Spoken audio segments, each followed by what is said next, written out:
If you are stuck in Vim, congratulations. You have reached a Linux rite of passage. One of the confusing things about Vim is that it has different modes. So let's open a file. So you might have gotten used to Control X for exit in Nano, but for Vim the story is different. So to exit in Vim, first things first, press Escape. Press Escape on your keyboard. Then after Escape, press Shift and then this colon. So Shift colon. As you can see there at the screen, we now have this colon. So to exit, you write W, then you press Enter. So as you can see, it has now been written. It has now been written or saved. The next thing is to quit this editor. To do that, press Escape again. So Escape, then do the same again. Shift and then colon. Then now press Q. Then press exclamation. So Q means to quit. Exclamation means to quit without saving anything.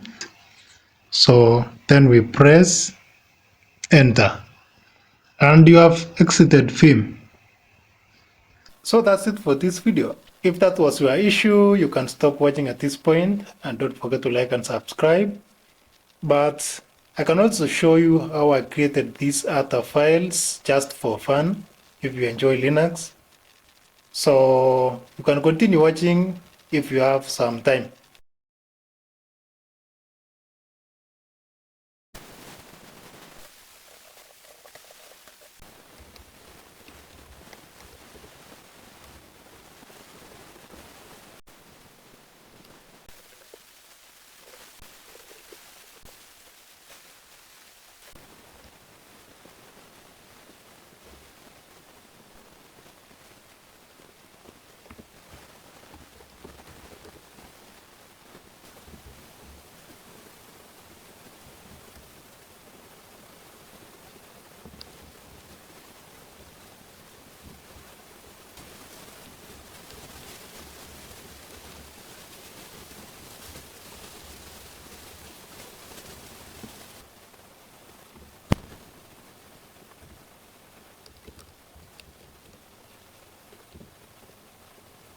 Exiting Nano is very easy. They show all the steps. So to exit is just press Ctrl and then X.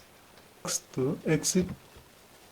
Save to modified buffer. Yes. So you press Y on your keyboard and then press Enter.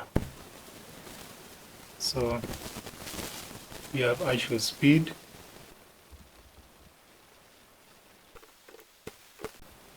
So we have an executable called iShow. So when we run that executable, Ronaldo.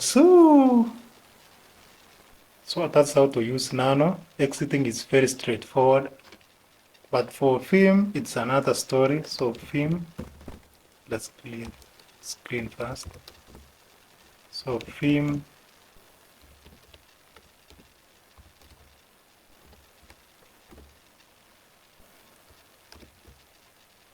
you see with Vim, you need to insert. So there are different modes. So to insert, you press I. So saving in Vim is not straightforward. You have to press Escape on your keyboard, then press Shift and then colon, Shift colon. So you can see here. After that, type W. W means save. So W means save. Then press Enter. So it has returned to the disk. Now we need to exit this Vim text editor. So press Shift and then colon again, then Q, and then exclamation, and then press enter. Let's check. So now we have Joe Biden.c. Let's make the executable again just for fun. So to make the executable, gcc Joe Biden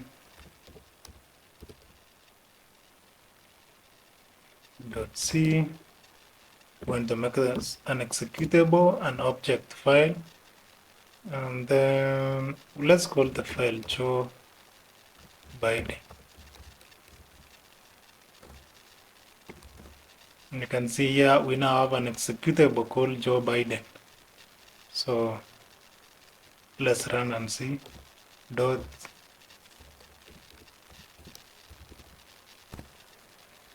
Ladies and gentlemen, President Putin. Ladies and gentlemen, President Putin. President Putin. We've got big President Putin. President Zelensky.